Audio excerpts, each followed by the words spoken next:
The following BLTV program is brought to you by O'Flaherty Law. Please enjoy. Hi, I'm Kevin O'Flaherty. I hope you enjoyed this Learn About Law video and podcast presented by O'Flaherty Law. If you need some help, please feel free to give us a call at 563-503-6910. That's 563-503-6910.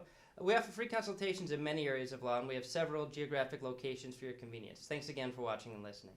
Hi, this is Andrew with Learn About Law, and in this video we'll discuss some of the most important clauses that Iowa businesses should include in their employment contracts and independent contractor agreements.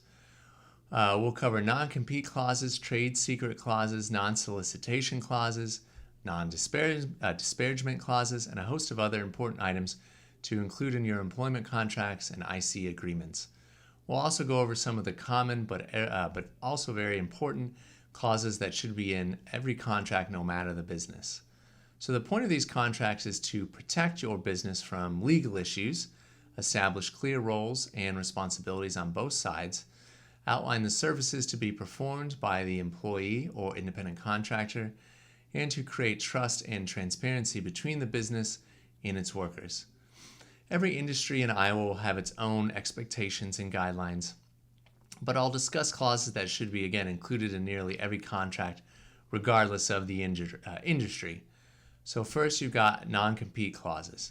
So non-compete clauses in Iowa prevent an employee from working for another business during employment and after employment has ended. Typically, these clauses are going to include a reasonable geographic area and time frame in which the clause is enforceable. Non-compete clauses are only coverable for a similar type of work and if the original company still has its presence in the area.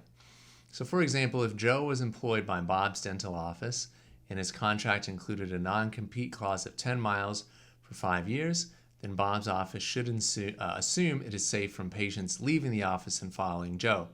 But if Bob's office moves or goes out of business within 2 years, the terms of the contract become null or change, possibly allowing Joe to resume business in the previous location.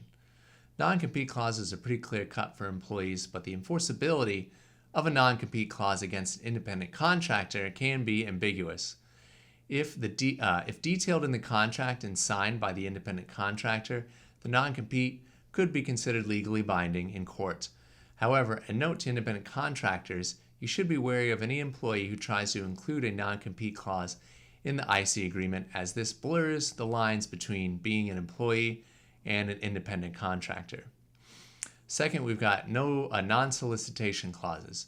So a non-solicitation clause prevents an employee or independent contractor from trying to steal clients, patients, employees, etc. from your business after their employment has ended. Non-solicitation clauses don't have to follow the same geographic limitations as non-competes, but they will still typically have a time frame included in the clause. Third, we've got trade secret clauses and confidentiality clauses. So trade secret and confidentiality clauses prevent an employee from sharing any sensitive or business-related data, including marketing strategies, customer information, business systems, business operations, medical or technological information, etc., etc. This clause would be in effect during and after the employee or independent contractor's time with the company. Fourth, we're looking at non-disparagement clauses for Iowa employees and independent contractors. So a non-disparagement clause prevents an employee or independent contractor from saying or posting anything negative about your company. These clauses can be legally tough to enforce, but are often the reason for companies firing an employee who posts something inflammatory on the internet. Here's some other important but common clauses to include. There's going to be things like statement of relationship. So this section should include a clear and concise description of the employee's or independent contractor's working relationship with the business. It should also clearly define whether the worker is an employee or an independent contractor. Then you've got the project description. So this clause mostly concerns independent contractors. Here you would detail the scope of the project, expectations and potential times, specific deliverables you intend for the contractor to meet, and contingency plans should the work not proceed as anticipated. Then we're looking at payment and billing terms. So this section is going to be pretty straightforward for employees, detailing hourly rate or salaried and bonus structure if applicable.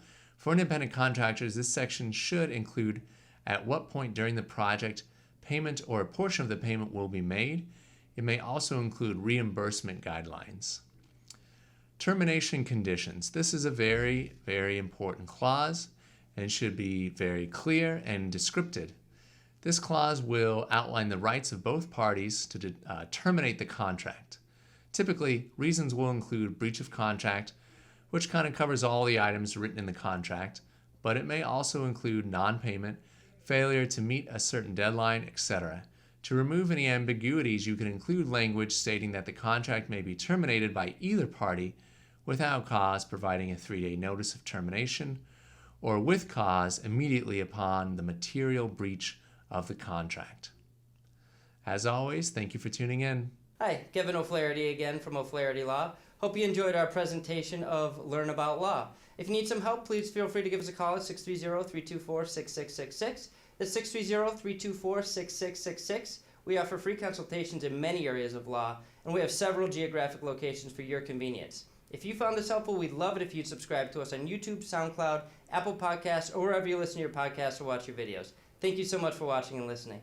Thanks so much for watching our video. If you have any questions, feel free to comment below. Click the subscribe button for new videos every week, and download and review us on iTunes. Visit learn-about-law.com for other legal-related articles and videos. Visit our business podcast and video blog, seizeyourbusiness.com, and visit Making Real Estate Fun for real estate videos and podcasts. Call us at 630-324-6666 for a free consultation.